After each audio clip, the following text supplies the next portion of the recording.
ఆరోగ్యం ఉంది కదా, ఆరోగ్యం చూపించుకోవాలి. మళ్ళీ దానికి ఏం అవదు, ఓన్లీ ఒక మాత్ర వేసుకుంటా ఉండాలి రోజు.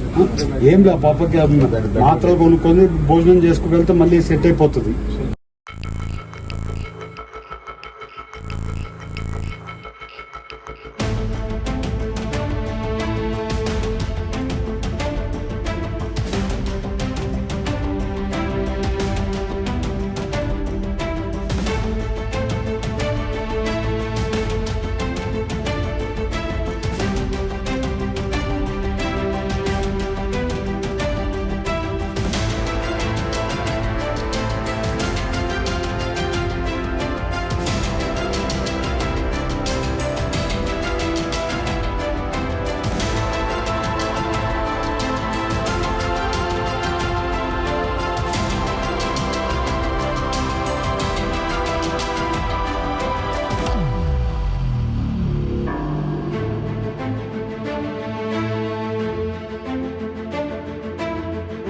ఎంపీగా నీకోసం భోజనం పంపించారు, ఇక్కడ నుంచి ప్రతిరోజు పంపిస్తారు. వెనక్కి జరుగు.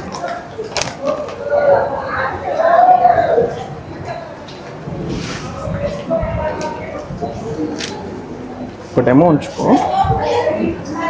ఇగో నీకు ఇష్టమైన ఇడ్లీ నువ్వు అడిగినా సార్ బట్టలు పంపించారు. ఇదిగో ఇద్దరు తినండి, ఓకేనా? మీకు ఏ ఇబ్బంది వచ్చినా మాకు చెప్పండి, ఎంపీ గారు ఉన్నారు. మీకు ఏ ఇబ్బంది ఉన్నా మా నెంబర్ ఉంది కదా, మాకు కాల్ చేయండి, మేము ప్రతిరోజు వస్తాం. ఇదిగో ఈ అన్నయ్య మిమ్మల్ని చూసుకుంటూ ఇదే హాస్పిటల్లో వర్క్ చేస్తాడు, ఇతను కూడా ఇక్కడే ఉంటాడు. మీకు ఏమైనా ఇబ్బంది అయినా మీరు ఎటు వెళ్ళొద్దు. ఏమన్నా ఆకలి వేసినా ఏమైనా ఇబ్బంది అయినా, ఇక్కడ భోజనం బాగోకపోయినా మాకు ఇంటిమేషన్ చేయండి, మేము పట్టుకొని వస్తాం. సరే సార్, ఓకేనా? ఇక్కడ నుంచి అయితే ఎటు కదలొద్దు. సార్ నీకు భోజనం పంపించారు. ఏ సార్ నీకు వీల్ చైర్ ఇస్తాను మాట ఇచ్చారు కదా. సరే నీకు ఒక వీల్ చైర్ ఇస్తాను అమ్మ, రేపు పంపించేస్తా, తీసుకొని ఇచ్చేస్తా, రేపు పంపిస్తాను అమ్మ, ఒక వీల్ చైర్ పంపిస్తాను. నువ్వు వీల్ చైర్ కూడా పంపించారు, తీసుకో.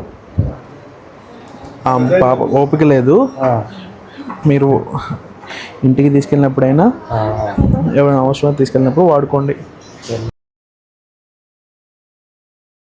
నీకు ఆయాసం తగ్గేంత వరకు ఇక్కడే ఉండు, మీ పెదనాన్న కూడా ఇక్కడే ఉంటారు.